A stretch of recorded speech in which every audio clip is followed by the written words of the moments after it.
Have you ever looked at your bank account at the end of the month and just wondered, seriously, where did all my money go? You work hard, you're earning a decent income, but you never seem to actually build any wealth. Well, you are definitely not alone. And today, we're going to break down exactly why that happens. This quote, it just hits you, right? It sets the stage perfectly. See, it's not about where you start your life, it's about the decisions you make along the way.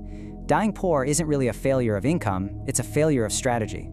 And that's the big question, isn't it? You've had money at every stage of your life. Maybe it was pocket money, a college stipend, and now it's your salary. But for some reason, you just can't seem to save, you can't build assets, and you always feel kind of broke. So what is going on?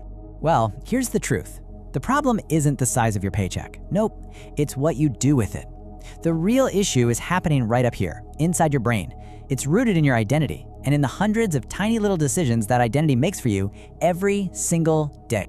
Okay, so let's diagnose this thing. The real reason so many of us feel like we're just stuck financially, it isn't some big, complicated secret. Nah, it's hidden in plain sight, in our everyday choices. I mean, does any of this look familiar? That feeling of, I deserve this, when you buy the fancy coffee. The late night food order just because you're tired. Oh, and the Amazon deal that's just too good to pass up? Or that new phone you absolutely need to keep up appearances.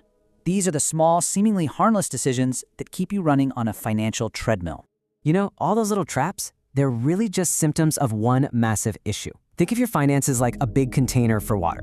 You keep pouring your income in, but it never seems to fill up. Why? Because there's a hidden leak, and that leak has a name: emotional spending. Imagine you're in a hot desert and you have one single bottle of water to last you for days. Then you notice it's leaking. That little bit of panic you'd feel, that's exactly what's happening with your money.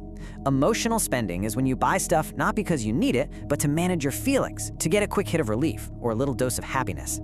And if you think that's just a small leak, take a look at this. Research shows a staggering 60% of our purchases are mood-driven.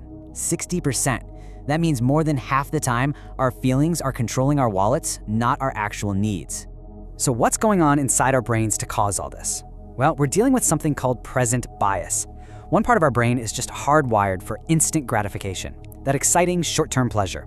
The other part, the one focused on long-term benefits, it's dealing with abstract ideas that just feel distant and, well, not very urgent. And this chart just illustrates that internal battle perfectly. Filling up your online shopping cart feels exciting, right? It gives you a shot of dopamine. But building an asset, well, that's slow. It can feel kind of boring. And our brains are constantly choosing that exciting immediate option over the patient long-term one. So this internal battle leads to two very distinct financial identities that pretty much everyone falls into.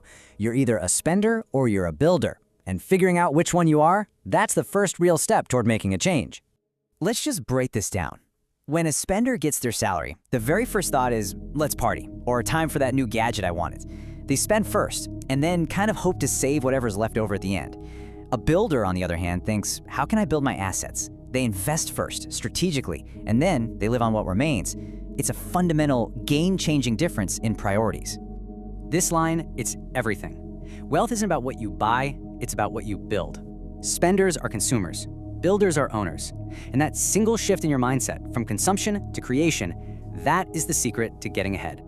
So, okay, how do you become a builder? Well, it's not about chasing some risky, high-return investment. No, the real secret to wealth is actually something much more powerful, and it's accessible to every single one of us. The single most powerful factor in building wealth is not the return on your investment, it's simply time. The more time your money has to grow, the more powerful it becomes. And this is the one thing that most people completely ignore. Just look at this, it's staggering. If you invest a set amount for 20 years, you might end up with 50 lakhs. But if you delay starting by just 5 years, only 5 years, your final amount gets cut in half. That is the massive, irreversible cost of waiting. The skill that unlocks this power of time is called delayed gratification. It's basically the superpower of the builder mindset. It's all about choosing the bigger reward tomorrow over the smaller, easy reward today. The famous Stanford marshmallow experiment proved this perfectly. Kids who had the self-control to resist eating one marshmallow right away, just so they could get 2 later on, well, they grew up to be more successful in pretty much every area of their lives. They had patience, maturity, and they just understood the incredible value of waiting for a bigger payoff. Okay, so we've diagnosed the problem, and we get the builder mindset. So how do you actually make the switch? Here is a super simple 3-step action plan you can literally start today.